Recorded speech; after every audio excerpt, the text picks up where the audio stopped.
promising new treatments, providing for hope that we can bring an end to the worst tragedies of this crisis.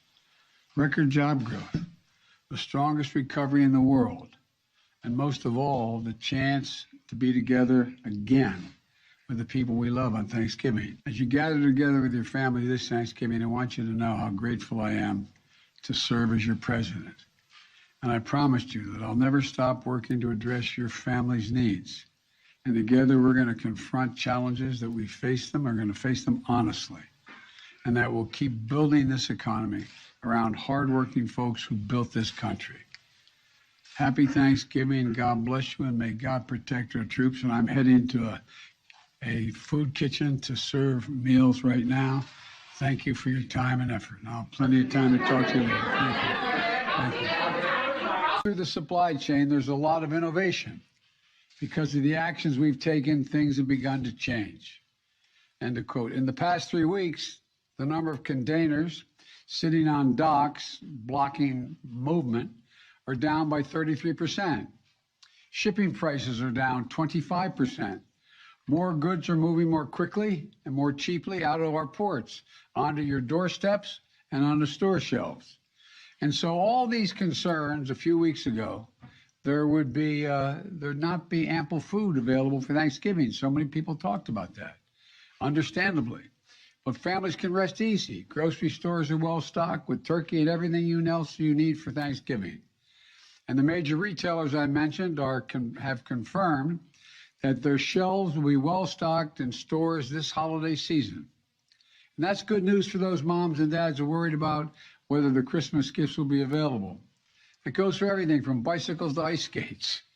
You know, today, though, Breaking news. Republicans are beginning to cut out many items from President Biden's $2 trillion spending plan. Democrats are looking for ways to provide the American people with more crisis assistance. That's including new relief programs. Here is your daily news report and fourth stimulus check update. You want to be sure to stay until the end of this video to find out the latest news about the fourth stimulus checks. Democrats passed a $2 trillion spending plan on Friday.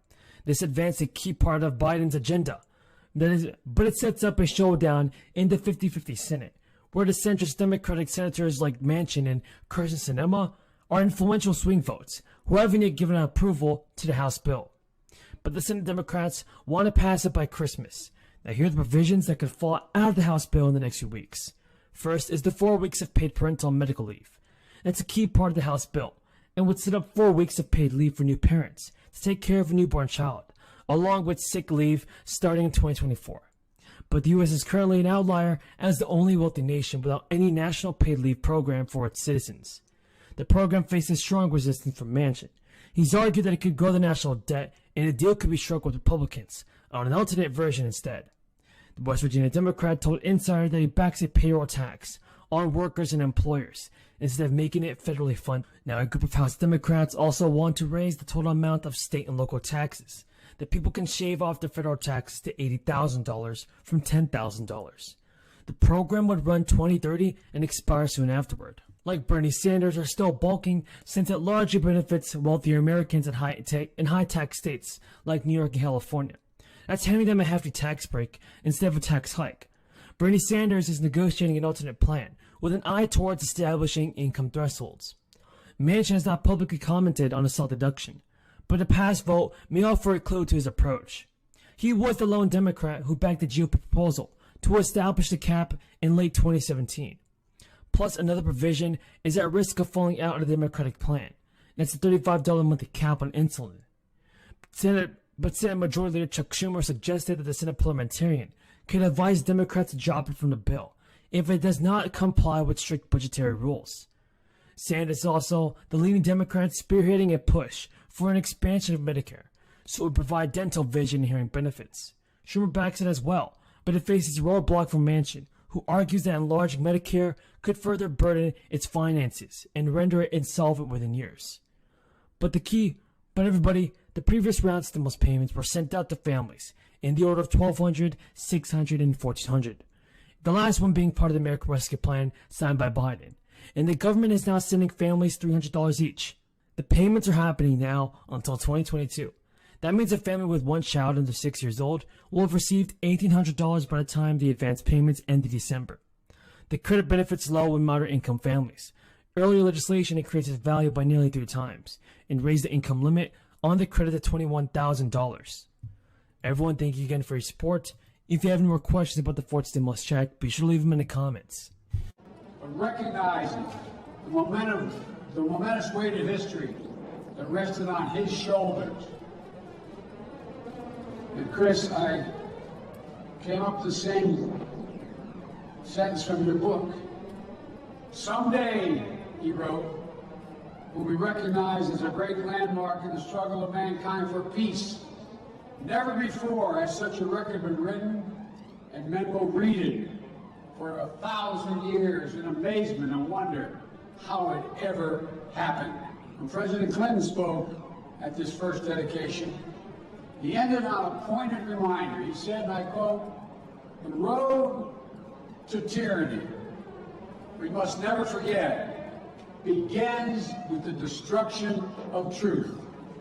The road to tyranny begins with the destruction of truth. In my view, that was the lesson at the heart of the Nuremberg trials. Finding truth, documenting it, so it could never be denied.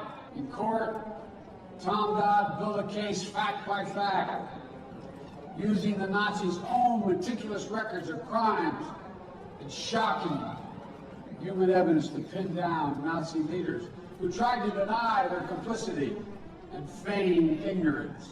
And even more important, it denied the entire German policy the ability to feign ignorance. To deal with the past, you must face the truth. Whether it's Dachau, Buchenwald, Auschwitz. Solve the child care crisis. We need a system of care for children from birth to school age that works for families, provides competitive wages for qualified and experienced staff, because in the absence of quality child care, our youngest population are missing the critical learning experiences needed for higher order thinking, executive function, and language skills. And now, Mr. President, on behalf of myself and Lisa, the teaching staff, and the children, we are so honored to have you at Capital Child Development Center. Thank you. Thank you. As my colleagues have heard me say in a different venue, my mother here say you're doing God's work, and you really are. You know, I know that a lot of people are in desperate need of a facility like this and child care. I didn't fully appreciate it as a young member of the county council when I was 27 years old. But when I got elected to the United States Senate and I was 29, I wasn't old enough to be sworn in yet.